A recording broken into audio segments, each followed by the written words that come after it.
Chegou o momento de falar da tão temida ciência celular e molecular. Olá, eu sou a doutora Daniela Richope, sou biomédica e agora estou na medicina veterinária, realizando um grande sonho, Biomedvet. Se você ainda não me segue, siga meu canal, que aqui você vai ver muita coisa e aqui você vai ver o Estude Junto, que aliás o Estude Junto eu vou deixar o link para vocês no meu canal do WhatsApp, o Estude Junto, onde eu coloco vídeos, questionário, tudo isso para ajudar você a estudar para a prova. Como que isso acontece? Acontece que a matéria é muito grande, todas as matérias, então para facilitar o estudo, um áudio, um vídeo salva a gente, não salva? Aquele momento onde a gente não pode parar para ler, não pode parar para tirar a atenção, tá dirigindo, tá no ônibus, então vai ouvindo o áudio do questionário que eu sempre disponibilizo no canal, além do vídeo que eu gravo e coloco lá. Então se você ainda não me segue, me siga, dá um coraçãozinho, deixa um comentário, porque isso ajuda o canal, tá? Eu paro tudo pra fazer isso pra vocês. Literalmente paro tudo. Então eu só queria esse retorno de vocês, seguindo o meu canal e dando essa força aqui, pra que a informação chegue a mais pessoas possível, porque saber quando você segue, quando você curte, quando você comenta, o algoritmo fala assim, nossa, esse conteúdo deve ser legal, né? Vou mandar para mais pessoas verem. Então isso ajuda o canal a crescer e mais pessoas a estudar. E como eu sempre falo, não tem intuito nenhum de ser a dona da verdade, até porque a verdade não tem dono nenhum. Só tô aqui para estudar com vocês. Aquilo que eu aprendo, eu compartilho com vocês. Sempre foi assim e sempre vai ser. Então vamos falar dessa temida ciência celular e molecular. Ela é temida, sim, mas eu vou falar uma coisa para vocês. Qualquer profissional da área da saúde sabe ou deveria saber, ou vai aprender agora, a importância de ciência celular e molecular. Tudo no organismo vai surtir um efeito nas células. Você sabia que o osso é um aglomerado de células? Então, se eu quero estimular ou tratar um crescimento ósseo, eu preciso conhecer das células. Os remédios agem nas células. Então, ciência celular e molecular é a base da saúde. É a base da saúde. E ela não é para uma prova, ela é para a vida. E eu vou dizer quase que ela é a matéria mais importante. Porque você pode acabar deixando de lado algumas especializações, ou melhor, pode escolher uma especialização e não ter aptidão ou conhecimento mais extenso em outras. Só que a ciência celular, ela tá em tudo. Independe da sua especialização na medicina veterinária, a ciência celular vai ser a base para todo e qualquer tratamento. Princípio ativo e mecanismo de ação. Bioquímica e anatomofisiologia. É ali que a gente vai agir. Então, eu vou ajudar hoje com vocês com a matéria programática, tá? Para essa prova que vocês vão ter agora. Quem é da Anhanguera vai identificar o material. Quem não for, mas também quiser estudar com a gente, sejam bem-vindos. Também acesse o canal, segue a gente, curte, comenta, compartilha. Segue também o canal que eu vou deixar na descrição, o canal do Estude Junto, que é do WhatsApp. Tá bom? E isso tudo vai ajudar a gente a relembrar, a já ver antecipadamente, ou às vezes vai coincidir aí as matérias para a prova aí de todo mundo ao mesmo tempo, tá bom? Então vamos começar aqui. Estrutura e função dos ácidos nucleicos, DNA e RNA. Cromatina é o complexo de DNA e proteínas que formam os cromossomos em células eucarióticas. Qual é a célula do humano? Eucariótica. Lembra do eu?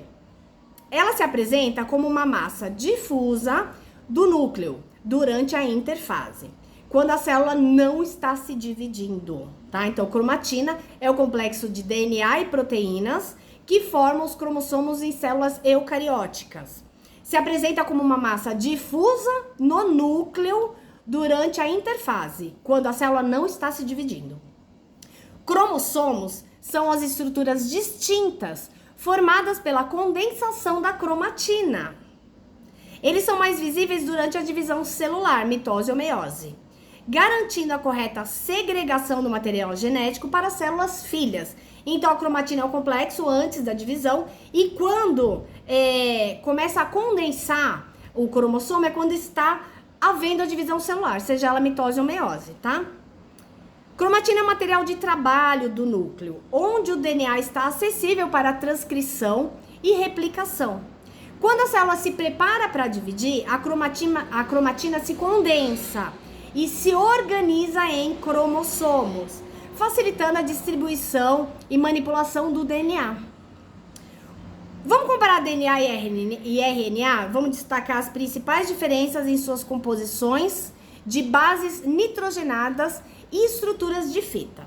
DNA, ácido desoxirribonucleico. DNA, esse é o nome do DNA, tá? Ácido desoxirribonucleico. Difícil de falar, né? Eu falo assim, que quando é impronunciável não tiver nem cair na prova. Então, o que é o DNA? Base nitrogenada. Adenina, guanina, citosina e timina. A GCT. A estrutura é a dupla fase helicoidal. O açúcar dela é a desoxirribose. No ácido ribonucleico, que é o RNA, a gente tem as bases nitrogenadas. Adenina, guanina, citosina e uracila. Então, quando você vê essa diferença entre adenina, AGCT, a gente sabe que é DNA. AGCT, DNA. Se for AGCU, é RNA, tá? A estrutura é uma base simples. Então, eu tenho a base dupla do DNA e a fita, né? A fita simples. Então, eu tenho a fita dupla e a fita simples. Fita simples é RNA. O açúcar é a ribose. No DNA é desoxirribose. E vamos explicar isso aqui. O DNA é o portador da informação genética, armazenando as instruções para o funcionamento da célula. Vou falar disso. O RNA atua em diversas funções, principalmente na síntese de proteína, utilizando a informação contida no DNA. As diferenças nas bases e açúcares conferem a cada ácido nucleico propriedades e funções específicas, né? Mudou as bases, tem função específica.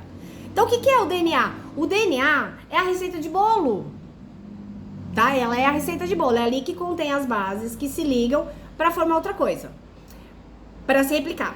E aí, quando essa fita tá solta, ela permite, né, o RNA criar outras proteínas, fazendo outras ligações, tá bom? Vamos lá. Vamos ver quais são as bases nitrogenadas do DNA e como elas se pareiam. Vamos parear. As bases nitrogenadas do DNA são adenina, A, guanina, G, citosina, C, timina, T. Elas se pareiam da seguinte forma: A sempre se pareia com T, AT. G sempre se pareia com C. Então, a idade de vocês, não sei se vocês vão lembrar. Gal Costa, GC. Agnaldo Timóteo, AT. Explicação: essa regra de pareamento é fundamental para a estrutura da dupla hélice. Duas. Dupla hélice do DNA. E para a replicação precisa da informação genética. Para a replicação precisa, exata. Porque se tiver alguma base ali que não tá batendo, não vai virar o que deveria virar. Vira uma célula alienígena. Uma célula cancerígena, por exemplo. Quando ela perde a formatação, ou seja, ela perde a receitinha de bolo, não vai formar o bolo, vai formar outra coisa, que normalmente não condiz com as células humanas. As ligações entre as bases são ligações de hidrogênio, que são relativamente fracas, permitindo que as fitas de DNA se separem quando necessário, no caso da replicação ou da transcrição. Qual a função principal de cada tipo de RNA na célula? Existem 3 tipos de RNA. O RNA mensageiro, que é o mensageiro RNA, mRNA, que carrega informação genética do DNA para os ribossomos, onde ocorre a síntese de proteína. O RNA transportador, que é o transportador RNA, tRNA, transporta os aminoácidos até os ribossomos, para serem incorporados na proteína em formação, tá? O mensageiro carrega informação genética para os ribossomos, que é onde ocorre a síntese de proteína. Então, peraí, o mensageiro carrega informação para que o ribossomo processe isso, né? Sintetize. O RNA transporta uma parte, né? Transporta os aminoácidos até o ribossomo para serem incorporados na proteína em formação. Então, viu como é importante ter estudado o ribossomo, uma das organelas da célula? E o RNA ribossômico, que é o RNA, R minúsculo, RNA, é um componente essencial dos ribossomos. A maquinaria celular é responsável pela síntese de proteína. Então, eu mando a mensagem genética do que vai ser criado. Eu transporto o material genético com o RNA transportador, transporto os aminoácidos para que sejam incorporadas nessa proteína que vai se formar. E também eu dou energia ali para ele, né? Eu dou precursor para ele. Eu dou componente essencial para que ele faça o que ele tem que fazer, para que o ribossomo faça o que tem que fazer, que é o RNA ribossômico. Cada tipo de RNA desempenha um papel crucial no processo de tradução, onde a informação genética ela é decodificada para produzir proteína. É isso que faz. DNA é isso que faz, produzir proteína. Agora, onde produz o ribossomo? O que precisa? Primeiro eu preciso mandar uma mensagem que é para produzir.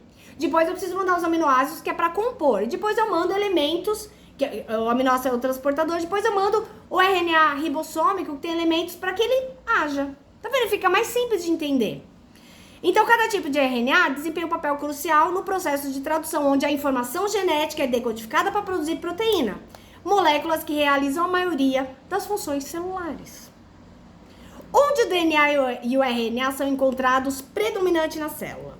O DNA, predominantemente no núcleo da célula, onde está localizado nos cromossomos. Em células eucarióticas, também pode ser encontrado em pequenas quantidades nas mitocôndrias e nos cloroplastos, que são nas células vegetais, tá? O RNA, onde ele é encontrado? Tanto no núcleo quanto no citoplasma. Citoplasma, tá lá nadando dentro da célula. O RNA mensageiro é sintetizado no núcleo e migra para o citoplasma para a tradução. O RNA transportador e o rRNA, que é o RNA ribossômico, também atuam no citoplasma, nos ribossomos, que estão... O ribossomo é uma organela que está no citoplasma da célula. Explicação, vamos explicar. Vamos tentar aqui desenrolar esse nó. A localização do DNA no núcleo protege a informação genética. O DNA é as duas fitas completinhas. Então, ele está lá no núcleo e protege a informação genética e permite o controle preciso da expressão gênica. Preciso por quê? Eu preciso de todas as bases ideais, adequadas. Eu preciso dessa informação genética completa para que eu possa ter uma expressão gênica. O RNA, por sua vez, atua tanto no núcleo para transcrição quanto no citoplasma, tradução, coordenando o fluxo de informação genética. Então, tá lá coordenando o fluxo. Qual o papel da transcrição e da tradução na expressão gênica? Transcrição é o processo de síntese do RNA a partir de uma molécula de DNA. A informação genética contida no DNA é copiada para uma molécula de RNA mensageiro, que é quem manda a mensagem do que deve ser feito. Tradução é o processo de síntese de proteína a partir da informação contida no mRNA, no RNA ribossômico. Então, transcrição é transcrever a informação. Tradução é depois que eu traduzi e estar já no processo de sintetizar, de criar a bagaça lá da proteína, tá bom? Os ribossomos leem a sequência na tradução. A sequência de quê? De códons. Códons é o nome da sequência no RNA mensageiro. Se eu mandei a mensagem, eu tenho que ler essa mensagem. E montam a proteína correspondente. O nosso corpo ele é feito para criar proteína, gente, o tempo todo. O tempo todo. Toda célula cria proteína, tá? Uma outra célula é proteína. Pergunta. Considerando a expressão gênica, o que é um produto funcional? O produto funcional da expressão gênica é a molécula final, produzida a partir de um gene que possui função biológica específica. Na maioria dos casos, esse produto funcional é o que? É uma proteína! É a proteína, mas também pode ser uma molécula de RNA, como um RNA transportador ou um RNA ribossômico, com função catalítica ou estrutural. Tudo isso para dizer que a expressão gênica, ela é uma molécula final, né? É um produto funcional, produzido a partir de um gene que possui uma função biológica. Na maioria dos casos, esse produto final é uma proteína, propriamente dita, ou o produto final pode ser uma molécula de RNA, como o RNA transportador ou ribossômico, que tem uma função estrutural. Nem todos os genes codificam proteínas. Alguns genes codificam RNAs, que atuam diretamente na célula. O importante é que o produto final da expressão gênica desempenhe um papel específico na célula. Tem que servir para alguma coisa, senão precisa fazer. Divisão celular, mitose ou meiose. Olha, mitose ou meiose, tá? Meiose, tá? Vamos diferenciar mitose e meiose quanto ao número de divisões celulares e ao número de cromossomos nas células filhas. Mitose é uma divisão celular. As células filhas são diploides, 2N, geneticamente idênticas à célula mãe. Porque dividiu no meio, foi parte do componente pra lá, parte pra cá, virou duas coisas iguais, tá? Diploide. Mitose, replica, inverte as coisas, blá, blá, blá, vamos editar, não vou editar coisa nenhuma, vai correr porque eu não tenho tempo pra ficar editando. Mitose é uma divisão celular que as células filhas são diploides, geneticamente idênticas à mãe. A meiose são duas divisões celulares, meiose 1 e meiose 2. Nesse caso, as células filhas são haploides, geneticamente diferentes da célula mãe entre si, entendeu? Então, mitose é uma divisão onde as células filhas são diploides, porque elas são exatamente iguais, e meiose, elas são diferentes. Então, meiose 1 e meiose 2, elas são haploides, é um N só, tá? Geneticamente diferente das células mães entre si. Vamos explicar para eu desfazer essa bagunça? Mitose é responsável pelo crescimento e reparo de tecidos, mantendo a integridade genética. Meiose é um processo especializado para a produção de gametas, reduzindo o número de cromossomos pela metade e gerando variabilidade genética. Entendeu? Porque a meiose, se eu vou dividir no meio, fica parte para cá e parte para lá, então elas são diferentes. E a mitose é o brotamento, tá bom? Então elas são exatamente iguais. Qual o resultado do processo de mitose em células eucarióticas, em termos de identidade genética das células filhas? Resposta: resultado da mitose é a produção de duas células filhas geneticamente idênticas à célula mãe. A mitose é um processo de divisão celular conservativo, onde o material genético é duplicado e dividido igualmente entre as células filhas, garantindo que elas tenham o mesmo conjunto de cromossomos e as mesmas informações genéticas. Vamos ver a principal diferença entre a meiose 1 e a meiose 2 em relação ao número de cromossomos nas células filhas. Meiose 1, o número de cromossomo é reduzido de diploide para haploide. Ocorre a separação dos cromossomos homólogos, iguais. Na meiose, é semelhante à mitose. Ocorre a separação das cromátides irmãs, resultando em células haploides. Explicação: a meiose é a divisão reducional, onde a haploidia é alterada.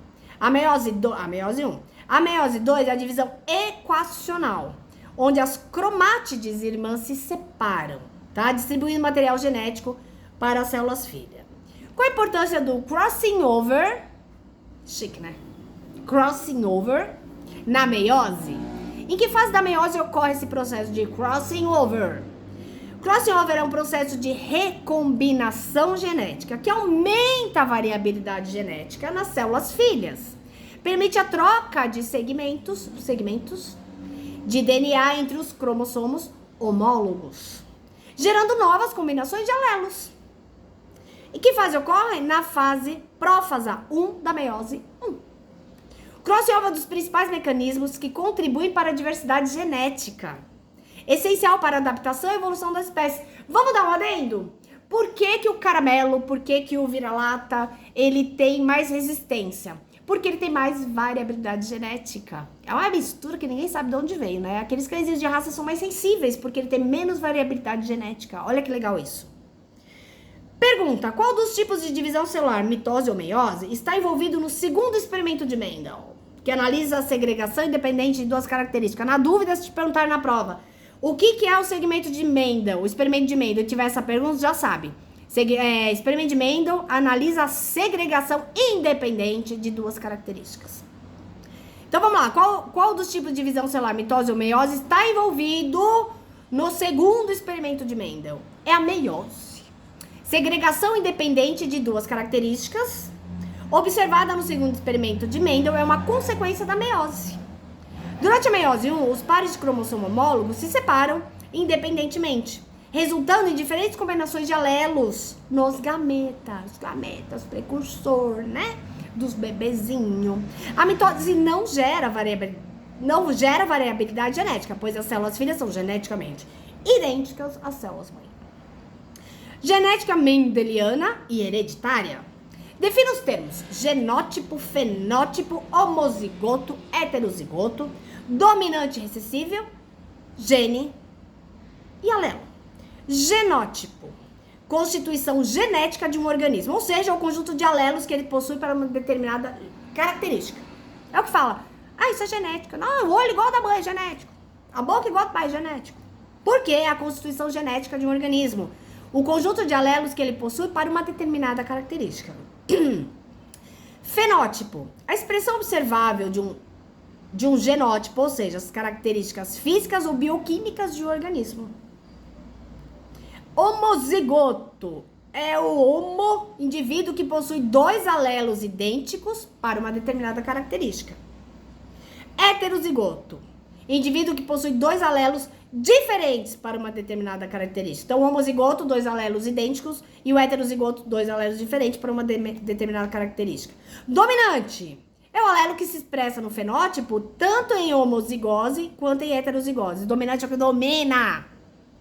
Recessivo é o alelo que só se expressa no fenótipo em homozigose. Gene é a unidade fundamental da hereditariedade, responsável por determinar uma característica. E alelo é uma das formas alternativas de um gene. Explicação. Esses termos são os alicerces da genética mendeliana, permitindo descrever e analisar a transmissão das características hereditárias. Olha que coisa mais linda, gente. Em um cruzamento entre aves homozigotas para a resistência RR e aves homozigotas para a suscessibilidade, que é o RR pequenininho, se a resistência é dominante, qual a proporção fenotípica esperada na prole? Então vamos ver, estamos falando de homozigoto, né? Homozigoto é o indivíduo que possui dois alelos idênticos para uma determinada característica. Então, nessa pergunta, em um cruzamento entre aves homozigotas para resistência RR e homozigota para suscessibilidade, se a resistência é dominante, qual a proporção fenotípica? O que era fenotipo? Fenótipo é a expressão observável de um genótipo, ou seja, característica física ou bioquímica de organismo. Qual a proporção fenotípica esperada na prole? 3:1. 3 aves resistentes para uma suscetível. Entendeu? Explicação. A prole F1 será toda heterozigota. RE. E resistente. O cruzamento entre os indivíduos F1, RR versus RR gera a prole F2 com os genótipos RR, RR e RR, na proporção 1:2:1. Como a resistência é dominante, os genótipos RR e RR resultam um fenótipo resistente e apenas o genótipo RR resulta no fenótipo suscetível. Vocês vão ter que estudar muito para chegar no nível de sacar isso tudo muito rápido, tá? Muito rápido. Por isso, ciência celular é pra vida, é pro mundo, é pra tudo, pra sempre, tá? Fez saúde, ciência celular é pra sempre. Genética também. Qual a proporção, vamos ver se tem mais... e agora tem outra aqui. Qual a proporção fenotípica esperada na prole F2 de um cruzamento de híbrido se os genes para as duas características segregarem independentemente? 9:3:3:1. Vou explicar. Essa proporção é típica de um cruzamento de híbrido, onde os genes para as duas características segregam independentemente, resultando em 4 fenótipos diferentes na prole F2. Em um cruzamento teste, se o resultado... Explicando. Não, pergunta. Em um cruzamento teste, se o resultado for aproximadamente 50% de coelhos com pelagem preta e 50% com pelagem branca, que são homozigoto recessivo, qual o genótipo do coelho de pelagem preta original? Heterozigoto. Explicação. Um cruzamento teste envolve cruzar um indivíduo com fenótipo dominante com um indivíduo com homozigoto recessivo. Se o indivíduo de pelagem preta fosse homozigoto dominante, bebê, toda a prole seria preta. A proporção de 1 para 1 indica que o coelho preto original é heterozigoto. Explique a primeira e a segunda lei de Mendel. Explique a primeira lei de Mendel, que é segregação dos alelos, e a segunda lei de Mendel, que é segregação independente.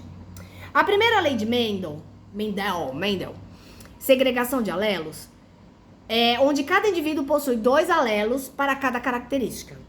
E esses alelos se separam, segregam. Segregar é separar. Durante a formação dos gametas, precursor do bebezinho. De modo que cada gameta recebe apenas um alelo. Se eles têm 2, quando separa, cada um recebe um.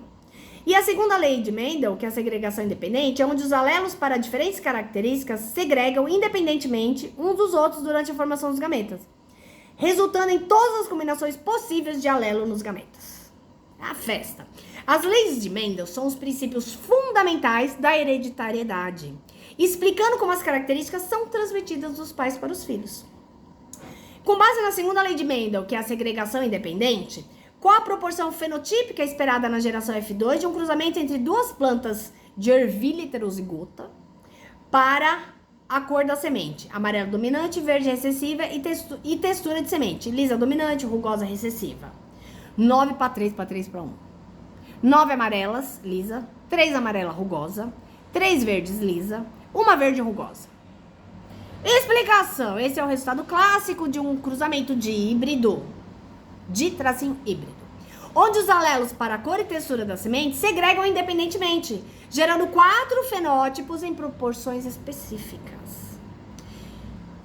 De novo, depois vai, vou fazer, não tem conta. Tem conta. Isso aqui não é nem conta, gente, isso aqui é questão de lógica, tá? Em um cruzamento entre 2 indivíduos heterozigoto, RR, quando eu faço isso aqui, é R grande, R pequeno, tá? Versus RR, qual a probabilidade do descendente ter genótipo dominante? R grande. E heterozigoto? E homozigoto? Genótipo dominante, RR, 25%. Genótipo heterozigoto, RR, 50%. Genótipo homozigoto recessivo, RR, 25%. Explicação: um cruzamento entre heterozigotos, RR e RR, resulta na seguinte proporção genotípica: 1 RR, 2 RR, 1 RR. Essa é a matéria programática. Se você não me segue, começa a me seguir. Tem dica, tem pergunta? Manda aqui. Quer participar do grupo para receber também os vídeos e os áudios para ajudar para a prova? Vai ficar ouvindo minha voz o dia inteiro, mas ajuda na prova, viu? Entra no grupo do WhatsApp, tá no meu canal do WhatsApp, que eu vou deixar o link aqui, que é o Estude Junto, tá bom? E a gente vai se vendo. Adoro falar sobre essa matéria, adoro falar sobre saúde.